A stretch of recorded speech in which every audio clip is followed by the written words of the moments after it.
Welcome to evening brief. ഇന്ന് രാവിലെ ഒരു പോസിറ്റീവ് മൊമെന്റം കാണിച്ചെങ്കിലും നിഫ്റ്റി അത് തുടരാനാകാതെ വൻ തകർച്ചയിലേക്കാണ് വീണത്. മധ്യാഹ്നത്തോടുകൂടി നല്ല ഒരു സെല്ലിംഗ് പ്രഷർ ഉണ്ടായിരുന്നു നിഫ്റ്റിയിൽ. പ്രത്യേകിച്ച് ഇന്ന് എഫ് എക്സ്പയറി കൂടി ആയതുകൊണ്ട് അതിൻ്റെ ഒരു വൊളാറ്റിലിറ്റിയും മാർക്കറ്റിൽ ഉണ്ടായിരുന്നു. ഇന്ന് നിഫ്റ്റി 25,111 എന്ന ലെവലിലാണ് ക്ലോസ് ചെയ്തത്. 100 പോയിന്റിന്റെ നഷ്ടമാണ് നിഫ്റ്റിയിലുണ്ടായത്.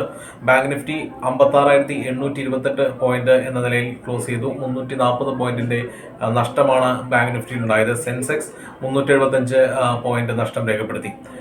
പ്രധാനമായിട്ടും ട്രേഡ് ടോക്സിനെ കുറിച്ചുള്ള ആശങ്കകൾ കണ്ടിന്യൂ ചെയ്തുകൊണ്ടിരിക്കുകയാണ്. ഇന്തോനേഷ്യയുമായി US നടത്തിയിട്ടുള്ള ട്രേഡ് താരിഫ് ഡീലുകളേക്കാൾ കുറഞ്ഞ താരിഫ് ഡീലുകളാണ് ഇന്ത്യ ഡിമാൻഡ് ചെയ്യുന്നത്.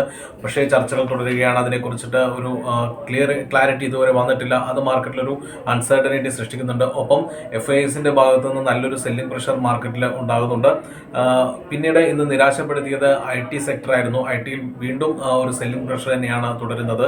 നിഫ്റ്റി IT ഇന്ന് ഏകദേശം 1.3% ഡൗൺ ആയിരുന്നു. ടെക് മഹീന്ദ്രയുടെ റിസൾട്ടുകളെല്ലാം തന്നെ മാർക്കറ്റിനെ നിരാശപ്പെടുത്തി. റിയാലിറ്റി സെക്ടർ ഇന്ന് ഏകദേശം 1.24% അപ്പായിരുന്നു. FMCG, മെറ്റൽ, അതോടൊപ്പം തന്നെ ഫാർമ സെക്ടറും ഇന്ന് നേട്ടത്തിലാണ് അവസാനിച്ചത്. ഓൾമോസ്റ്റ് മറ്റ് സെക്ടർ ഇൻഡൈസസുകളെല്ലാം തന്നെ നഷ്ടത്തിലാണ് അവസാനിച്ചത്. എന്നാൽ മൈക്രോ ക്യാപ്, സ്മോൾ ക്യാപ് ഇൻഡൈസസുകളെല്ലാം തന്നെ ചെറിയ നേട്ടം രേഖപ്പെടുത്തി.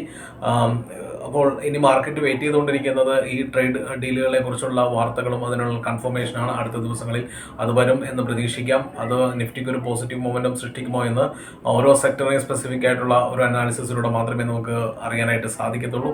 ഏതായാലും എല്ലാവർക്കും ഒരു ശുഭ സായനം നേരുന്നു. Thank you so much.